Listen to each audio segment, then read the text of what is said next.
Hello everyone, welcome back to Madhu Telugu reviews. ఈ కొత్త ఛానల్ని సబ్స్క్రైబ్ చేసి సపోర్ట్ చేయండి. ఇక రివ్యూలోకి వెళ్తే, అతిథి, గౌతమ్, అహల్య ఇంకా కుటుంబ సభ్యులు పెళ్లి మండపం దగ్గర నిలబడుతూ ఇది గౌతమ్తో ఇలా అంటూ ఉంటుంది.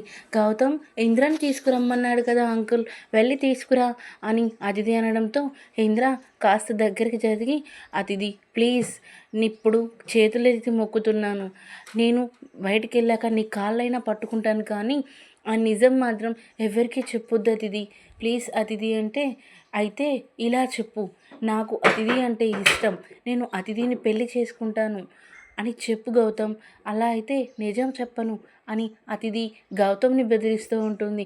అహల్య ఒకవైపు టెన్షన్ పడుతూ ఉంటుంది. కుటుంబ సభ్యుల సమక్షంలో అందరూ కంగారు పడుతూ ఉంటారు. ఏంట్రా గౌతమ్, ఇంద్రని తీసుకురమ్మంటే అతిథి ఇలా మాట్లాడుతుంది, వెళ్ళు తీసుకురాపు అని తన నాన్న అర్జున్ ప్రసాద్ అంటూ ఉంటారు. ఇప్పుడు అహల్య ఇలా అంటూ ఉంటుంది, గౌతమ్ గారు, ఇప్పుడు మీరు అతిథిని పెళ్లి చేసుకుంటేనే ఇక్కడ నిజం ఎవరికీ తెలియదు, ప్లీజ్ గౌతమ్ గారు అని అహల్య బ్రతిమిలాడుతుంది.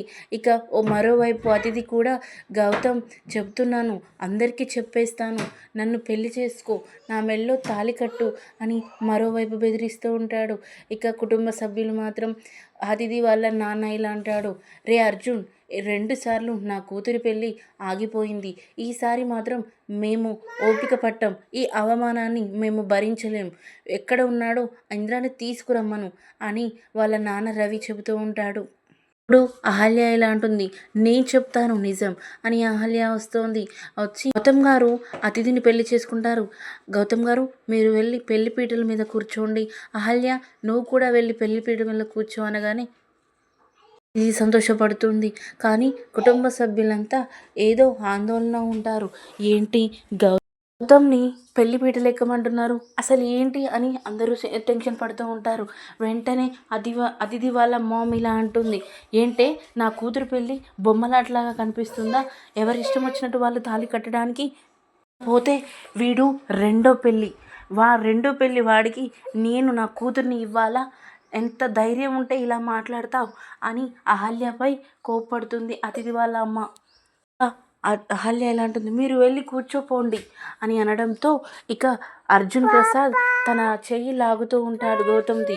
అసలు ఏం జరుగుతుంది ఇక్కడ, అహల్య ఏం మాట్లాడుతుంది, నువ్వు వెళ్ళి తాళి కట్టడం ఏంట్రా, ఇక్కడ ఇంద్ర రాలేదా అని అడగడంతో అందరూ టెన్షన్ పడుతూ, వచ్చాడు అంకుల్, వచ్చాడు, ఇంద్ర లోపలే ఉన్నాడు, గౌతమ్ నువ్వు వెళ్ళి తీసుకురావు కదా, మరి నేను వెళ్ళి తీసుకొస్తాను అని ఇక అతిథి లోపలికి వెళ్ళి అస్థికలు తీసుకొని వస్తూ ఉంటుంది.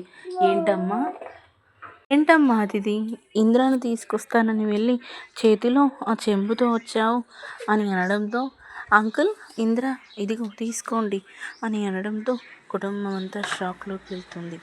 ఏంటి ఆ చెంబులో ఇంద్ర ఉన్నాడా అని కుటుంబం అనగా, అవును, ఇంద్ర చనిపోయి 6 నెలలు దాటిపోయింది. ఇక అది కవర్ చేస్తూ గౌతమ్, అహల్య మనందరినీ మోసం చేస్తున్నారు అంకుల్ అని చెబుతారు. ఇక చాలా కోపంలో కుటుంబం అంతా ఉంటారు. గౌతమ్, అహల్య అందరినీ మోసం చేశారు అంకుల్. ఇక వాళ్ళిద్దరూ 420 ఇన్ని రోజులు గౌతమ్ లేడన్న విషయం కనీసం నేను పెళ్లి చేసుకుంటా అన్నప్పుడైనా నాకు చెప్పలేదు, ఇంతదాకా తీసుకొచ్చి నన్ను ఫూల్ చేయాలని ఇద్దరూ కట్టగట్టుకొని ఈ ప్లాన్ చేశారు.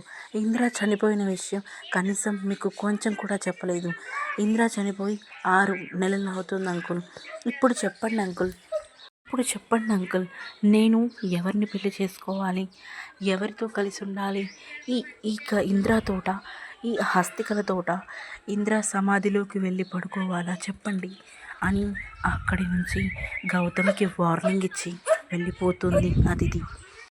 మరోవైపు అర్జున్ ప్రసాద్ విషమున్న జ్యూస్ తాగడం వల్ల తనకి కళ్ళు తిరిగి కింద పడిపోతూ ఉంటాడు.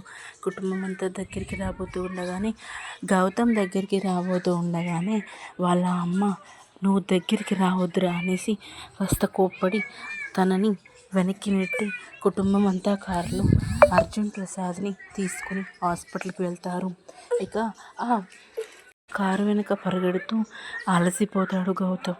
అసలు నేను ఏం చేశాను, అహల్య వీళ్ళకి అని అనడంతో అహల్య ఒకటేసారి నిర్ణయించుకుంటుంది, గౌతమ్ గారు ఏది ఏమైనా సరే నేను ఈరోజు నిజం చెప్పి తీరాల్సిందే.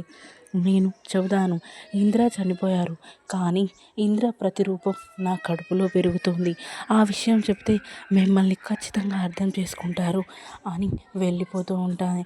ఇక హాస్పిటల్కి వెళ్ళి లోపలికి వెళ్తుండగా, ఆగవే, ఏంటి, ఎందుకు వచ్చావు అని గౌతమ్ వాళ్ళ అక్క అడగడంతో, నేను సార్తో మాట్లాడడానికి వచ్చానంటే, నువ్వు ఇంకా ఏం మాట్లాడాలి అని వాళ్ళ అక్క కోపంగా అనడం వల్ల, అసలు మీకు ఏం తెలుసు గౌతమ్ గారి గురించి?